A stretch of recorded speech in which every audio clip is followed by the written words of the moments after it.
Hello and welcome to the Learning Reading Hub. Today we're going to talk about sounding out words correctly because this is a crucial skill for becoming a fluent reader. By the way, if you're new to this channel, I just wanted to let you know that this channel is all about information and resources about learning to read. So if you're interested in this topic, consider subscribing because we create weekly content, and if you hit on the bell icon, you will be notified every time we publish new videos. But now, without further ado, let's begin. As I said before, sounding out words correctly is a crucial skill for becoming a fluent reader. But wait, before we start working on this skill, the child should be able to recognize the individual sounds that form words. They are also called phonemes.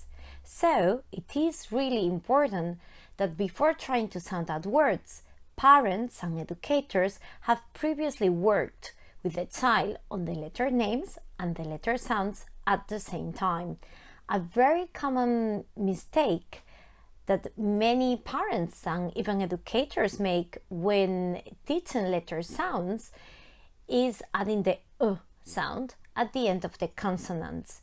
So they would teach the child the letter names and the letter sounds, which is great, but they would add this extra sound at the end of the consonant. So, for example, they are teaching the letter C and they would say this is the C, this is the letter C, and the letter C makes a K sound. Instead of saying to the child this is the letter C and it makes the K sound. It is important that we stop this very common habit because it is going to present problems when we go from segmenting to blending.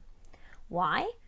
We will be adding additional sounds in words, and therefore we will be creating new words or just ending up with different words that don't even make sense. For instance, let's sound out the word pit. P-I-T.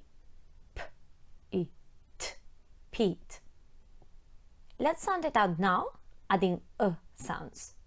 P-I-T. Pita? Doesn't even make sense.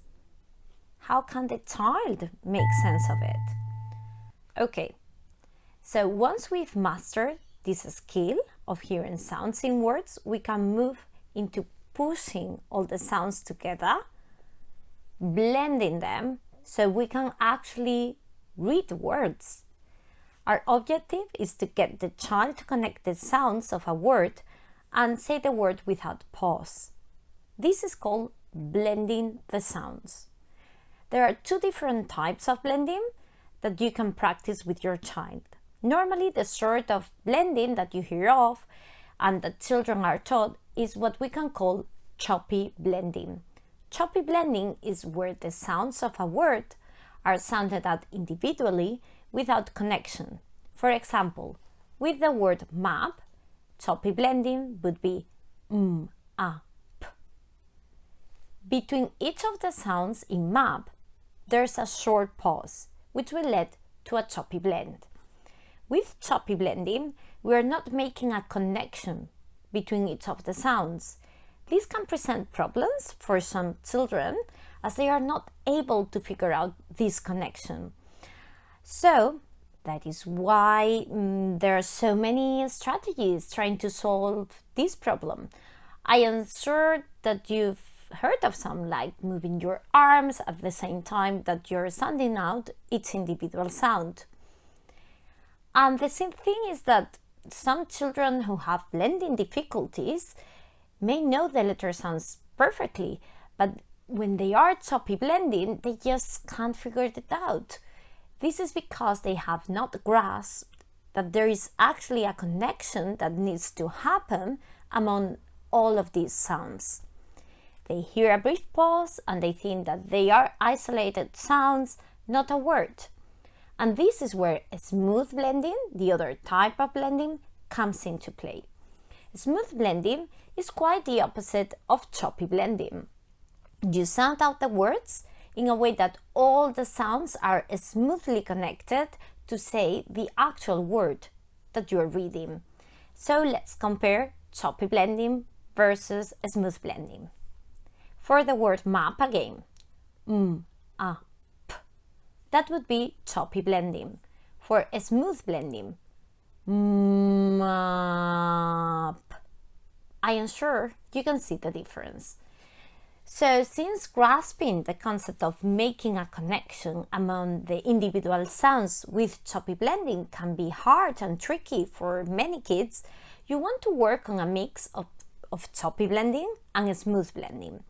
And I would say focus a lot more on smooth blending, Bear in mind that there are some letters though that cannot be stretched. If you do try to stretch them out, you end up distorting them. These sounds are b, k, d, j, p, t, ch. They are referred as stop sounds. They make you stop. With these sounds, you do not try to stretch them out. You just simply smoothly connect them to the next sound. By the way, even if you focus more on smooth blending, you can still use choppy blending. I'm not saying you can't. Especially it is useful if, for whatever reason, you are trying to emphasize the individual sounds. When you're practicing blending, use your index finger to move along the letters that form the words that you're reading. You will find sometimes some blending activity worksheets that have words underlined with an arrow pointing in the direction that you need to read. This is precisely so you actually move your index finger along while you're sounding out each individual sound.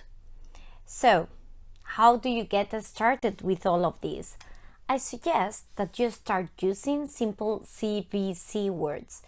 These are words that follow the structure consonant, vowel, consonant, and these are the easiest of all the structures in the English language.